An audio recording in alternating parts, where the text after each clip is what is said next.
Sri கடவுளருள் TV நேயர்களுக்கு சக்தி ஜோதிட குழுவின் சார்பாக பணிவான நமஸ்காரங்கள். சக்தி ஜோதிட குழுவின் சார்பாக அடியேன் அஸ்ட்ரோ KS ஐயங்கார் மற்றும் டாக்டர் ஹரிஹர சர்மா அவர்களும் மாத பலன், அதாவது விஸ்வாவசு வருஷம் கார்த்திகை மாதத்தினுடைய பலனை பற்றி சொல்ல வந்திருக்கோம். விஸ்வாவசு வருஷம் கார்த்திகை மாதம் அப்படின்றது 17-11-2025 15-12-2025 வரலும் உண்டான நாட்கள்.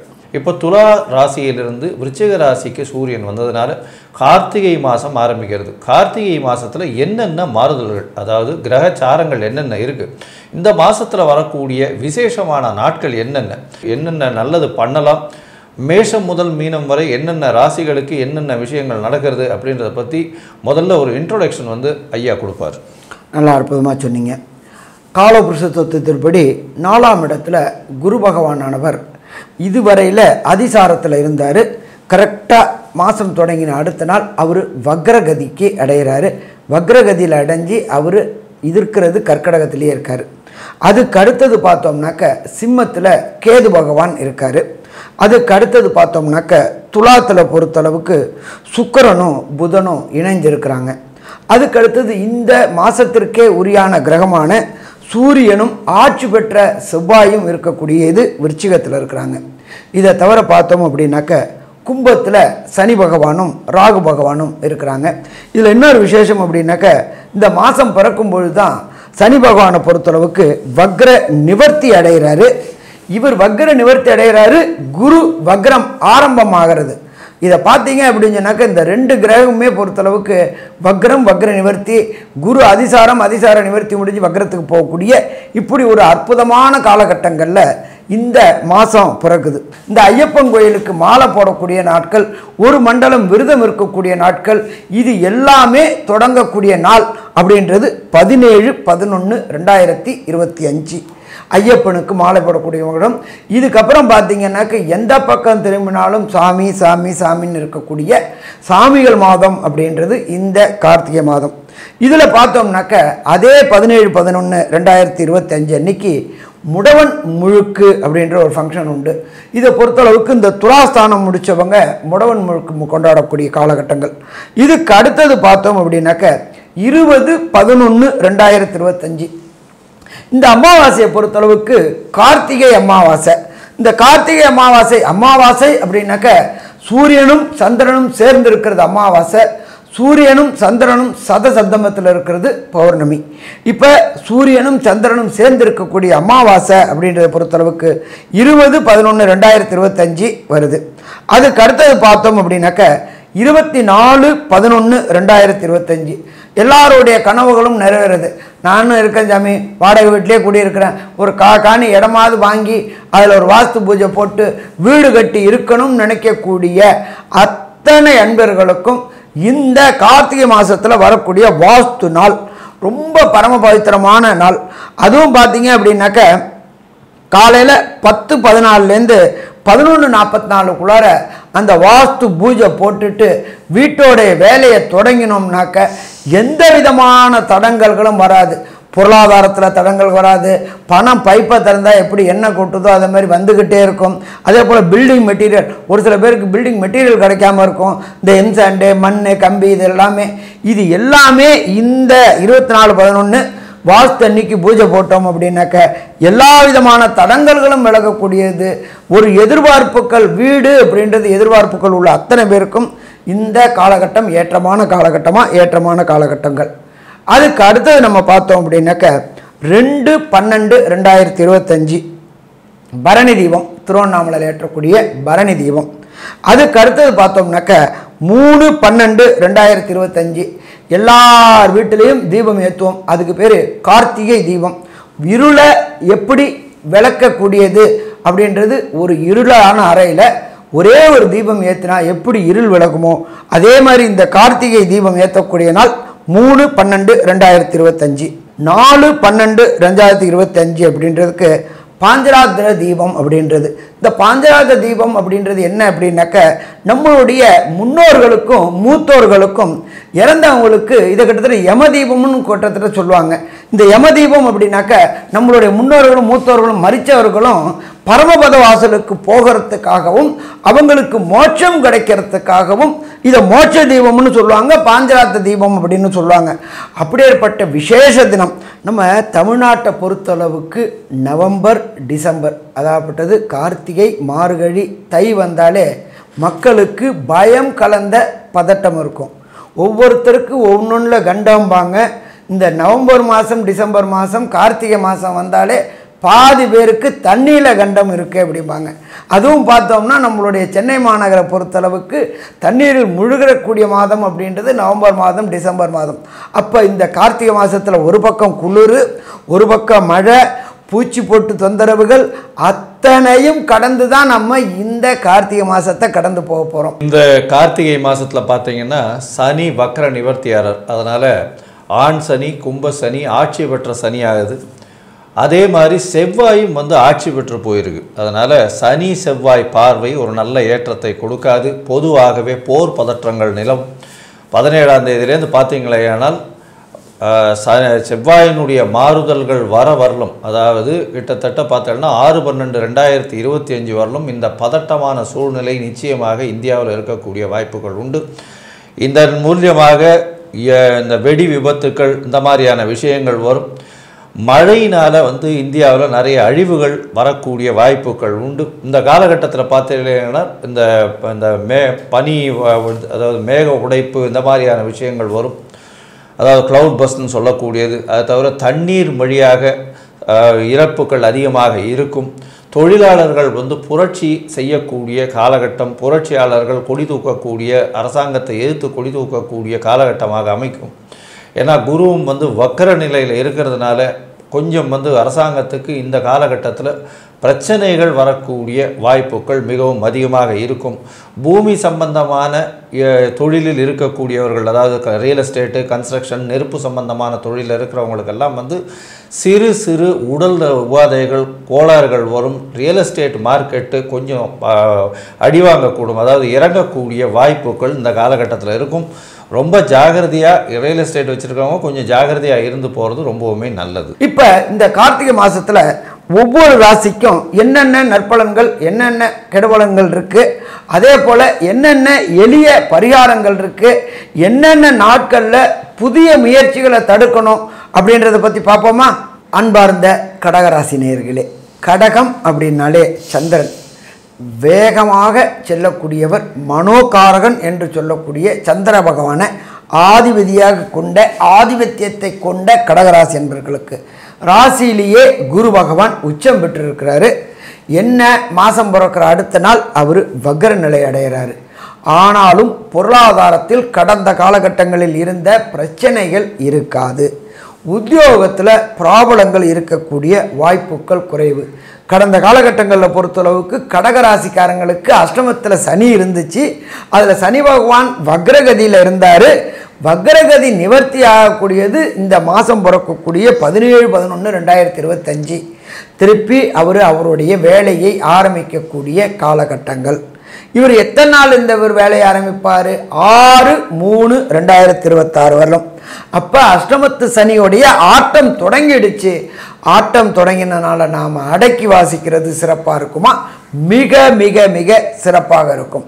இதை தவிர பார்த்தோம்னாக்க உங்களுடைய ராசிக்கு 5ஆம் இடத்துல சூரிய பகவான், அங்காரக பகவான், புத பகவான், சுக்கிர பகவான் எல்லாரும் வந்துடுறாங்க. உங்களுடைய பெயருக்கும் புகழுக்கும் கடந்த காலகட்டங்களில் இருந்த அவமரியாதைகள் மரியாதைகளாக மாறக்கூடிய வாய்ப்புகள் உண்டு. கடகராசியை சேர்ந்தவங்க நீண்ட நாட்களாக குலதெய்வ வழிபாடு செய்யணும்னு நினச்சிக்கிட்டு இருந்தாங்க. ஏதோ ஒரு தடங்கல்களும் ஏதோ ஒரு தாமதமும் குலதெய்வ வழிபாடு செய்ய முடியாமல் இருந்த கடகராசி என்பவர்களுக்கு இந்த காலகட்டங்கள் கார்த்திகை மாதத்தில் குலதெய்வ வழிபாடு செய்யக்கூடிய வாய்ப்புகளும் உண்டாகும். வெளியூர் வெளிமாநிலங்களுக்கு முயற்சி செய்யக்கூடிய கடகராசி என்பவர்களுக்கு வேண்டிய விசா, பாஸ்போர்ட்டு மற்றும் பிஆர் சிட்டிசன்ஷிப் கிடைக்கக்கூடிய வாய்ப்புகள் உண்டு. வெளியூர் வெளிமாநிலங்களுக்கு படிக்க போகக்கூடியவங்களுக்கும் சரி, உத்தியோகம் போகக்கூடியவங்களுக்கும் இந்த காலகட்டங்களில் சின்ன சின்ன தடைகள் இருந்தாலும் உங்களுடைய மனோ வலிமையினால் அதை வென்று இலக்கை அடையக்கூடிய மாதம் அப்படின்றது இந்த கார்த்திகை மாதம். சரி, நம்ம எப்பொழுதுமே பலன்கள் சொல்கிறது, மாத பலன்கள் சொல்கிறது சூரியன், அங்காரகன், புதன், சுக்கிரனை வச்சு பலன் சொல்கிறோம். அப்போ இந்த அங்காரகனும் சுக்கிரனும் இந்த கடகராசிக்காரங்களுக்கு என்ன செய்ய போகிறாங்க அப்படின்றத நம்ம கேஎஸ் ஐயங்காரவங்க சொல்லுவாங்க. ஐயா, அற்புதமாக சொன்னீங்க. இந்த மாதம் பார்த்தீங்கன்னா கடகராசிக்காரர்களுக்கு யோகமான காலம். என்ன சார் இது, அஷ்டமத்து சனி ஆரம்பித்து போயிட்டுருக்கு. இப்போ வக்கர நிலையில் இருந்த சனி பகவானும் வக்கர நிவர்த்தி அடைஞ்சிட்டாரு. இப்போ போய் கடகராசிக்காரர்களுக்கு ஏற்றம்னு சொல்கிறீங்களே அப்படின்னா, இந்த மாதத்தில் பார்த்தீங்கன்னா உங்களுடைய யோகாதிபதினு சொல்லக்கூடியவர் 5-9க்கு உண்டான உங்களுடைய ராசிக்கு 5ஆம் இடத்துல இருக்கக்கூடிய செவ்வாயும் சரி, 10ஆம் அதிபதியுமான செவ்வாயும் சரி பெரிய ஏற்றத்தை கொடுக்க போகிறாரு. ஏன்னா அவர் ஆட்சி பெற்று போகிறார். அதை தவிர உங்களுடைய 9ஆம் அதிபதினு சொல்லக்கூடியவர் உங்களுடைய ராசியிலேயே இருக்கார். அதாவது குரு பகவான் வக்ரகதியில் உங்களுடைய ராசியிலேயே இருக்கார். இதை தவிர பார்த்தீங்களேனால் 4ஆம் இடத்துல சுக்கிரன் ஆட்சி பெற்று போய் திக்பலம் பெறுறது பெரிய விசேஷம். இது ரொம்ப பெரிய ஏற்றத்தை கொடுக்கக்கூடிய காலகட்டம். இவ்வளவு நாளாக கடகராசிக்காரர்களுக்கு சற்று பின்னடைவு இருந்திருக்கும். இப்போ பார்த்தீங்களேனால் சனி அஷ்டமத்தில் இருந்தாலும் உங்களுக்கு புதிய வீடு, மனை, வண்டி, வாகனம் வாங்கக்கூடிய வாய்ப்புகளை கொடுப்பார். முயற்சிகள் எல்லாவற்றிலும் வெற்றியை கொடுப்பார். எழுத்து பணிகளில் பெரிய ஏற்றம் இருக்கும். கலைஞர்கள், கவிதை எழுதுகிறவங்க, கட்டுரை எழுதுகிறவங்க இவங்களுக்கெல்லாம் பெரிய ஏற்றம். ஏன்னா 3ஆம் அதிபதியான புதன் அவர் 4ஆம் இடத்துல சுக்கிரனோட ஆட்சி பெற்ற சுக்கிரனோட இருக்கிறது பெரிய விசேஷத்தை கொடுக்கக்கூடிய காலகட்டம். படிப்பில் பார்த்தீங்கன்னா சுட்டியாக இருப்பீங்க. எடுத்த விஷயங்கள் எல்லாவற்றிலையும் டக்கு டக்குன்னு உங்களுக்கு மார்க் ஸ்கோர் பண்ணுறது அதிகமாகவே இருக்கும். காம்படிட்டிவ் எக்ஸாம்ஸ் எல்லாத்துலேயுமே வெற்றி பெறக்கூடிய வாய்ப்புகள் மிகவும் அதிகம். ஏன்னா 6ஆம் இடத்துக்கு உங்களுடைய யோகாதிபதினு சொல்லக்கூடிய செவ்வாயே போகிறார் 6ஆம் இடத்துல. 6ஆம் இடத்துல போய் பார்த்தீங்கன்னா நல்ல ஒரு ஏற்றத்தை கொடுக்கக்கூடிய காலகட்டமாக அமைய போகிறது. 5ஆம் இடத்துல சூரியனும் செவ்வாயும் குரு பார்க்க இருக்கிறதுனால குழந்தை பிராப்தி ஏற்படக்கூடிய வாய்ப்புகள் நிச்சயம் உண்டு. ஏன்னா 5ஆம் இடத்துல 5ஆம் அதிபதி ஆட்சி, புத்திர காரகனான குருவும் ஆட்சி பெற்று வக்ர நிலையில் இருந்தாலும் நிச்சயமாக அவருடைய கடாட்சம் நிச்சயமாக உண்டு. இந்த மாதத்தில் பார்த்தீங்கன்னா உங்களுடைய ராசிக்கு 5ஆம் இடம் வலுப்பெற்று போகிறது. ஏன்னா சுக்கிரனும் 5ஆம் இடத்துக்கு போகிறார். அதனால் மிகப்பெரிய ஏற்றமான காலம். உங்களுக்கு பதவி, புகழ், அந்தஸ்து, கௌரவம்லாம் வரக்கூடிய காலம். உங்களுடைய நினைப்புகள், நினைச்சது எல்லாமே, கனவுகள் எல்லாமே கையில் பறக்கூடிய காலகட்டமாக இருக்கும். நினைச்சது எல்லாமே உங்கள் கண்ணு முன்னாடி பார்க்கக்கூடிய காலகட்டமாக அமைய போகிறது. இந்த மாதத்தில் உங்களுடைய முயற்சிகள் எல்லாம் வெற்றி அடையும்னு சொல்லியிருந்தோம். இருந்தாலும் சில நாட்கள் உங்கள் முயற்சிகள் தள்ளி போடுறது நல்லது. அந்த சில நாட்கள் என்னென்ன, அதே மாதிரி சில பேருக்கு தசாபுக்தி அந்தரம் சூக்ஷ்மம்லாம் ஓரளவு சுமாராக இருக்கும். அதனால் இப்போ நடக்கக்கூடிய கோச்சார பலன்களும் அவர்களுக்கு ஏற்றத்தை கொடுக்காது. அதனால் அவர்களுக்கு என்ன எளிய பரிகாரம் பண்ணலாம் அப்படின்றத ஐயா கிட்ட கேட்போம். நல்லா அற்புதமாக சொன்னீங்க. இப்போ இந்த கடகராசியை சேர்ந்தவங்க தவிர்க்கக்கூடிய நாட்கள் அப்படின்றது சந்திராஷ்டம தினம்னு பேர். சந்திராஷ்டம தினம் அப்படின்றது உங்களுடைய ஜனன சந்திரனுக்கு கோல்சார சந்திரன் 8ஆம் இடத்துல போய் மறையக்கூடிய காலகட்டங்கள். மனோகாரகனான சந்திரன் மறைஞ்சாச்சு அப்படின்னாக்க நம்மளுடைய மைண்டு ஒரு வேவரிங்லேயே இருக்கும். அப்போ நாம் எடுக்கக்கூடிய முடிவுகள் தவறுதலாக முடிவடையக்கூடிய வாய்ப்புகள் உண்டு. அதனால் இந்த கடகராசி நண்பர்கள் தவிர்க்கக்கூடிய நாட்கள் அப்படின்றது 27/11/2025, 28/11/2025 மற்றும் 29/11/2025. இந்த 3 நாளும் புதிய முயற்சிகள் எடுக்கிறத தவிர்க்கணும். அதே போல் வெளியூர், வெளிமாநிலம், வெளிநாடு போகணும்னு முயற்சி பண்ணக்கூடியவங்களும் இந்த 3 நாட்களையும் தவிர்த்துட்டா சிறந்ததாக இருக்கும். சாமி, நான் டிக்கெட் போட்டேனே, வேறு என்ன பண்ணேன் அப்படின்னா, நீங்கள் இருக்கிற இடத்துக்கு பக்கத்தில் உள்ள வேத பாடசாலைக்கு போயிட்டு அந்த வேத பாடசாலைக்கு ஒரு 10 கிலோ அரிசி வாங்கி கொடுத்துட்டு போங்க. வேதத்தை நாம் ரட்சித்தோம்னாக்க வேதம் நம்மளை ரட்சிக்கும். இந்த சந்திரனால் வரக்கூடிய சந்திராசிரம தினங்களில் கிடைக்கக்கூடிய கெடுபலன்கள் அத்தனையும் நல்ல பலன்களாக மாறக்கூடிய வாய்ப்புகள் உண்டு. சரி, இந்த கடகராசியை சேர்ந்த அன்பர்களுக்கு இந்த மாதத்தில் தசாநாதனோ, புத்திநாதனோ, அந்தரநாதனோ, சூட்சுமநாதனோ சரியான பலன் அளிக்கலை அப்படின்னாக்க செய்யக்கூடிய பரிகாரம் அப்படின்றத பொறுத்தளவுக்கு தஞ்சாவூர் மாவட்டம் கும்பகோணம் பக்கத்தில் திங்களூர் அப்படின்னு இருக்கு. இந்த இடத்துல தான் சந்திர பகவானுக்கு தனி சன்னிதானம் இருக்கக்கூடிய கோயில். அப்போ அங்கே உள்ள ஈஸ்வரனுக்கு ஒரு அர்ச்சனை, தாயாருக்கு ஒரு அர்ச்சனை, திங்கள் கொண்ட செவ்வாய் சந்திர பகவானுக்கு ஒரு அபிஷேகம், மனோகாரனுக்கு அபிஷேகம் பண்ணும்பொழுது மனம் தெளிவான நீரோட மாதிரி ஆகி போயிடும். அதனால் சந்திரபானை பண்ணுங்கள். சாமி, அவ்வளோ தூரம் போகிறதுக்கு எனக்கு வாய்ப்பு இல்லை, ஏதாவது பக்கத்தில் இருந்தால் ஒன்று சொல்லுங்கள் அப்படின்னாக்க நீங்கள் இருக்கிற இடத்துக்கு பக்கத்தில் உள்ள ஏதாவது ஒரு கோயிலில், சிவன் கோயிலில் திங்கக்கிழமை திங்கள் ஹோரை, அதாவது சந்திர ஹோரை அப்படின்றது காலையில் 6 to 7.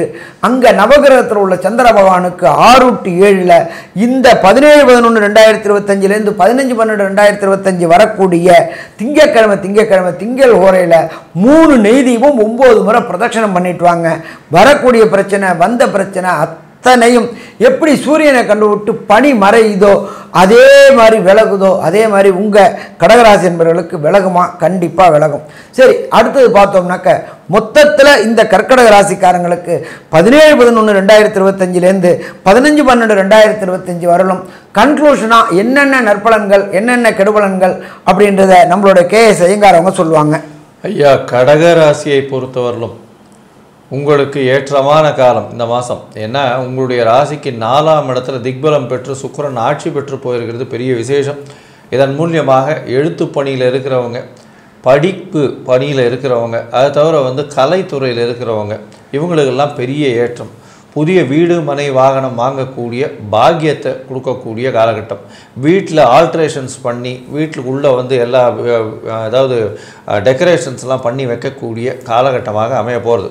ராசிக்கு பார்த்தடையானால் 5ஆம் இடம் நல்ல ஒரு ஆட்சி வலிமை பெற்று இருக்கக்கூடிய காலகட்டம். இதன் மூலியமாக குழந்தை பிராப்தி உண்டு. ஏன்னா குருவின் பார்வையும் 5ஆம் இடத்துல இருக்கிறதுனால, சூரியனும் செவ்வாயும் சேர்ந்து இருக்கிறதுனால நிச்சயமாக குழந்தை பிராப்தி ஏற்படக்கூடிய காலகட்டமாக இருக்குது. உங்களுடைய போட்டிகள் எல்லாவற்றிலும் நீங்கள் வெற்றி பெறக்கூடிய காலகட்டமாக இருக்குது. முயற்சிகள் எல்லாமே வெற்றி பெறக்கூடிய வாய்ப்புகள் நிச்சயமாக உண்டு. இருந்தாலும் 8ஆம் இடத்தில் சனி பகவான், எதிராளிகளை அவ்வளவாக நம்ப வேண்டாம், பொறுமையாக இருக்கிறது நல்லது. வண்டி வாகனங்களில் போகும்போது ரொம்ப ஜாகிரதையாக இருக்கிறது, அரசாங்கம் சொல்லக்கூடியதை கடைபிடிப்பது மிகவும் நல்லது. அது தவிர பார்ட்னர்ஷிப் தொழில், அதாவது கூட்டாளிகளுடன் அதிகமாக இன்வெஸ்ட்மெண்ட் பண்ணி அதிகமான ஒரு அதாவது அதிகமாக ஒட்டுறவு வச்சுக்கிறது அப்படின்றது இந்த அளவு விசேஷத்தை கொடுக்காது. பிரச்சனைகளை கொடுக்கக்கூடிய காலகட்டமாக அமையும். பேச்சில் ரொம்ப ஜாகிரதையாக இருக்கிறது எப்பொழுதுமே நல்லது. மொத்தத்தில் பார்க்கும் பொழுது இந்த கடகராசிக்காரர்களுக்கு ஏற்றங்கள் அதிகமாக இருந்தாலும் சனியின் தாக்கம் நிச்சயமாக உண்டு. அதனால் 85 விழுக்காடு உங்களுக்கு மாற்றங்களும் ஏற்றங்களும் இந்த விஸ்வாவசு வருஷம் கார்த்திகை மாதம் வரும் அப்படின்னு இந்த சக்தி ஜோதிட குழு சொல்லுது. நன்றி, நமஸ்காரம். கடவுள் அருள் டிவியை பார்த்தமைக்கு நன்றிகள். மேலும் இது போன்ற தகவல்களை தெரிந்து கொள்ள கடவுள் அருள் டிவியை சப்ஸ்கிரைப் செய்யுங்கள். மறக்காமல் பெல் ஐக்கானை கிளிக் செய்யுங்கள்.